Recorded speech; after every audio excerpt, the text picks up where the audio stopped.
Ողջունում ձեզ, ես նոյն եմ, փորձեմ համառոտ պատմեմ ինչ ա եղել իմ կյանքում, փոքր ժամանակվանից ես լսել եմ Տիրոջ մասին, Աստծո մասին, Հիսուսի մասին, Սուրբ Հոգու մասին շատ քիչ եւ ինչ որ պատկերացում ունեցել եմ Աստվածպաշտության վերաբերյալ,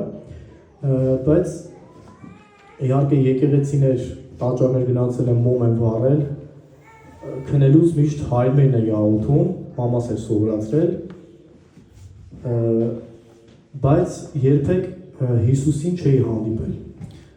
որտեվ այլ բան է, երբ որ մենք լսում ենք ինչ-որ մեկի մասին եւ նրա արած գործերի մասին, բայց այլ բան է, երբ որ հենց անձամբ այդ մարդուն մենք ճանաչում ենք։ Եվ իմ հետ հենց նույն բանն էր կատարվում, ես շատ էի լսել Տիրոջ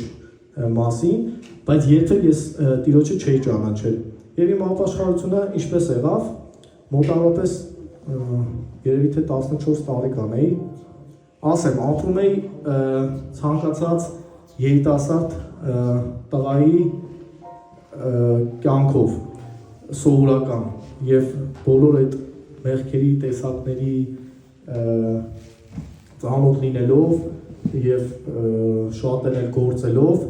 իհարկե չեմ ուզում մանրամասնել դրա, որտեղ ես հիմա դրանց համար ամանչում եմ, ինչպես Պողոսն է ասում, որ հիմա մենք ամոթ ենք քաշում այդ ամեն մեր արածների համար նախկինում։ Եվ միառժամանակ այդ բոլոր մեղքերի եւ այդ անօրենությունների մեջ ամեն օր քնելուց, որ մամաս ուղղակի սովորացրել էր, հայրներ աղոթն էի ասում ու քնում էի։ Մտածում էի սրանով ես հաճեցնում եմ Աստծուն, կամ գնում էի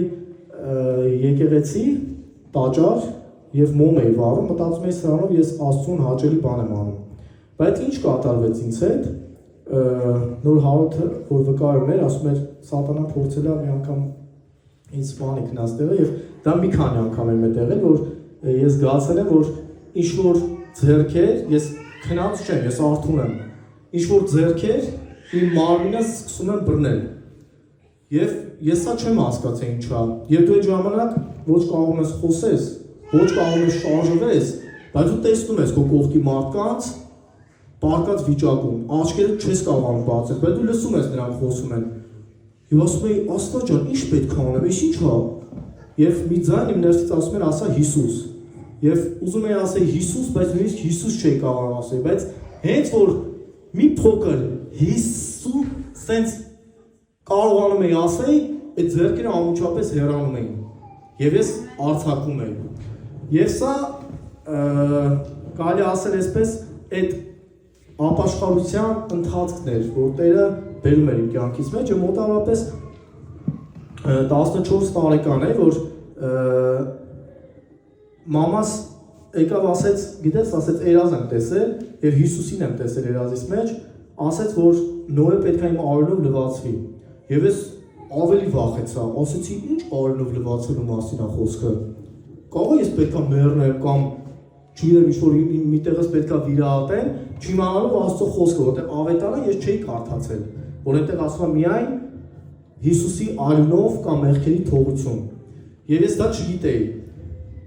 Եվ շատերը դեռ հիմա կարող եք լսել արյան մասին եւ դա ձեզ համար խորտ լինի։ Նույնը իմ հետ էր։ Եվ ասեցի մամ, ինչ պետք է անեմ։ Ասեց արի աղոթի եւ աղոթեցի։ Բայց դեռ իմ կյանքը ես չէի տվել Հիսուսին եւ ես չէի ճանաչում Տիրոջը։ Ես շարունակեցի ապրել այնպես, ոնց որ սովորական Տիրոջը չհանդիպած երիտասարդը։ Նորից ես սկսեցի ծխել, ես սկսեցի խմել եւ մնացած այլ բաները եւ ամեն օր իմ ընկերներիս հետ փողոցներում էի, մի խոսքով։ Եվ եկավ հասավ ժամանակ, դարձա 16 տարեկան եւ գնացի Ռուսաստան։ Ռուսաստան եւ մանրամասների լավ չտրվենք, այնտեղ տան մեջ մի օր նստած էի եւ ինչ կատարվեց, իմ համար տանը նստած եմ եւ մեկը կարծես իմ մտքից մեջ եւ իմ հոգուս մեջ ասի դու մեղք ես գործում։ Ասեցի Այ քեզի բան ասեցի, ինչ մեղք եմ բայց ես գործում։ Ասի քնելուց ասի լավ, երևի շուտվանից չեմ աղոթել, հայրերը չեմ ասել, եի դա։ Սկսեցի հայրերը ասել, ասի վերջ, էդ ա ուրեմն, էդ էր Պետա դզեցինք սա։ Եվ հաջորդ օրը նույն ձայնը դու մեղք ես գործում։ Եվ էլի սարսափ անգամ ներս ասացի, ի՞նչ մեղք է բայց ես գործում։ Ասի լավ, երևի գիտեմ ինչ եմ անում, դա չեմ անի։ Եվ հաջորդ օրը նորից դու մեղք ես գործում։ Ասի Տեր Աստված ասի, լավ, ի՞նչ պետք է ես անեմ։ Եվ նույն ձայնը կտական էր դրած սեղանին, ասեց վեր կաց, բացի ես գիրքը ու կարդա։ Եվ հասկանում եք, ես այն ժամանակ այդ փորձը չունեի, որ դա Սուրբ Հոգին է, որ դա Տերն է, եւ ես մտածում եմ, սա մարդկային միտքն է, ուղղակի վախը գալիս իմ մեջ, ես սկսեցի ավետանը կարդալ։ Եվ ավետանը երբ որ կարդացի, ավելի վախ եկավ մեջս։ Բայց որովհետեւ Հովհաննես ավետարանի մեջ Տերը ասում է, որ Սուրբ Հոգին կա, կհանդիմանի աշխարհին մեղքի համար։ Եվ իմ կյանքում այդ ընթացքն էր գնում, որ Սուրբ Հոգին հանդիմանում էր ինձ մեղքի համար, բայց այս հանդիմանության մեջ ոչ թե պատիժ կար, այլ այս հանդիմանության մեջ սեր կար։ Եվ այն տրտմությունը, որ իմ կյանքում եկել էր, դա ինձ տանում էր դեպի Քրիստոսը, դեպի ապաշխարության։ Եվ հետո ես Ռուսաստանից եկա Հայաստան։ Եկա Հայաստան, ընկերներս դիմավորեցին, դե այլ մարդ ես գնացել եմ ու այլ մարդ վերադարձել եմ։ Արդեն ես այնտեղ ինչ որ չափով հանդիպեցի Քրիստոսին։ Եվ արդեն գիտեի, որն է մեղք եւ որն է արդարություն։ Եվ անցավ որոշ ժամանակ, չգիտեի, որ եկեղեցիներ կան, ավետարանական եկեղեցիներ, որ այստեղ մարդիկ կան, որ Տիրոջն են պաշտում, եւ խոսում էի իմ ընկերներին, եւ ոչ մեկ չէր հասկանում ինձ, չէր հասկանում ինչի մասին եմ ես խոսում։ Ոմանք ասում են ճիշտ է, դու լավ ես ասում, մենք քեզ հետ ուզում ենք ընկերություն անենք, բայց ես զգում եմ մի բան, որ այդ շրջապատի մեջ ես չեմ կարողանում նստեմ, որ ինչի չեմ կարողանում, ոչ թե կրոնավորությունից ելնելով, այլ ես նստում եմ, նրանք խոսում են այլ բաների մասին, որը պիղծ է, որը Տիրոջը հաճելի չի, բայց ես տեսնում եմ մեջ մեկին, ով ցանկանում էր սրբության, ով ցանկանում էր երկնային բաների։ Եվ ստացվեց, որ 18 տարեկան դարձա եւ մայրս մահացավ այդ ժամանակ ու ես գնացի բանակ։ Եվ ես մորս պայնեք անդրադառնանք, շատ կարևոր է դա բանն եմ ասելու, եւ ես գնացի բանակ։ Բանակում ես շարունակեցի խոսել, ավետարան էի կարդում եւ խոսում էի մարդկանց եւ ոչ մեկ չէր հասկանում։ Եվ ասում էին, հա, դե մենք այդքան չենք կարողանում հասկանալ, բան, մի խոսքով։ Եվ մի օր պատուանի մոտ նստած էի, առաջի հարգեր մեր գումարտակը։ Մի հատ զինվոր անցավ ու ասեց, «Փառքը Իրանն է», ասեց։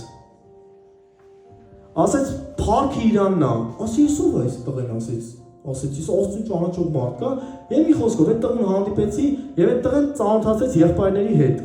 Եղբայրներին ծանոթացրեց բանակում, ասեցին, որ եկեղեցի կա, որ պետքա դու գնաս, ասում են, գիտեք, ասում են, ում հետ խոսում եմ, չէ, ասեցին, այո, եկեղեցի կա, պետքա գնաս, հաստատվես միտեղ, որ դու կարողանաս որպես քրիստոնյա աճես։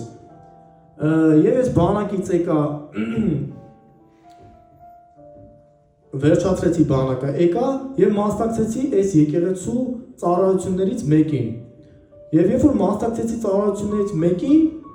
ես լսեցի Աստծո խոսք։ Եվ իսկապես իմ հոգիս սոված էր։ Իմ հոգիս սոված էր այդ խոսքին, եւ ես լսեցի եւ դա ինձ դուր եկավ։ Եվ ասեցի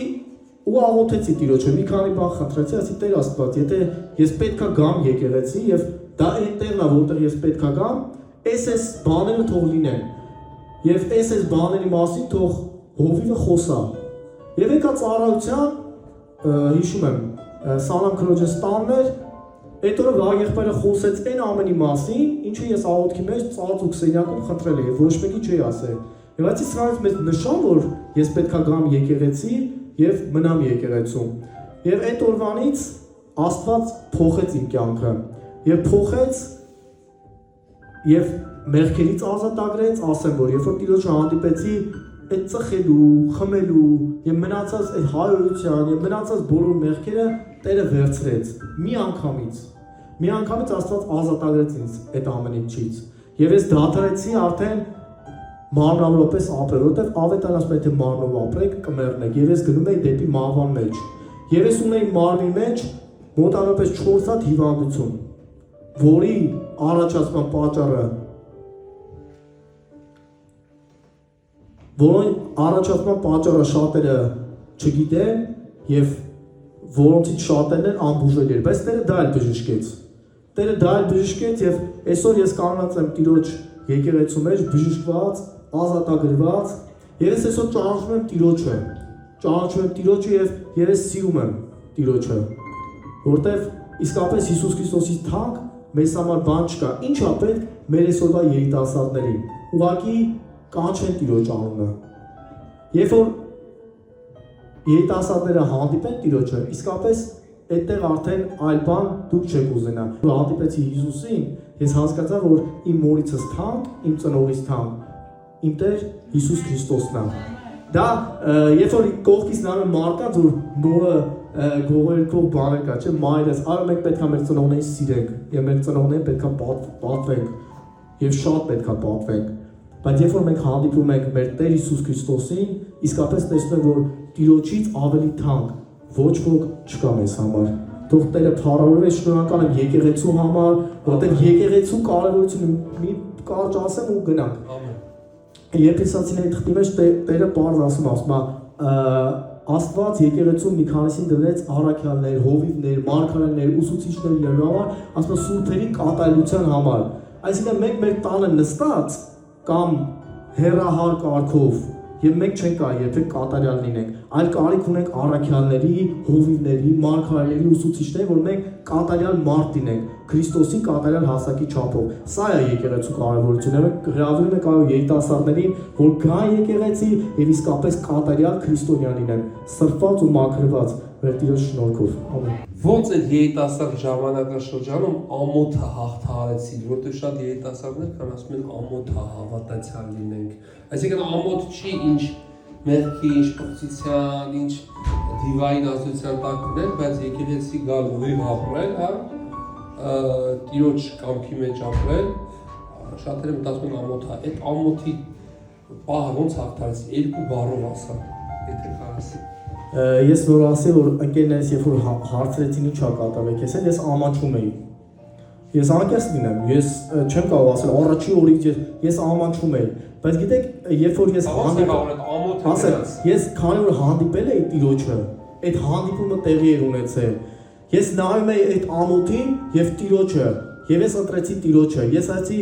ինչ ուզում ա լինի, թեկուզ ինձ արհամարեն, թեկուզ ինձ մերժեն, ինչ ուզում ա լինի, ես հանդիպել եմ մեկի, որին չեմ կարող թողեմ։ Դա համար երիտասարդներին եմ ասում, եթե ամոթ կա ձեր մեջ, դուք ուղղակի կարող խնդրեք, որ Տերը վերցնի այդ ամոթը ձեզանից եւ դուք խնդրեք, որ հանդիպեք Տիրոջը, որտեղ ամենակարևորը ոչ թե մենք ջանք անենք, մեր մարկային ուժերով հաղթանենք այդ ամոթը կամ մեղքը, մենք երբեք չենք կարող, բայց երբ որ մենք Տիրոջն ենք հանդիպում, Սուրբ Հոգին այդ ամեն ինչի մեջ մեզ կօգնի։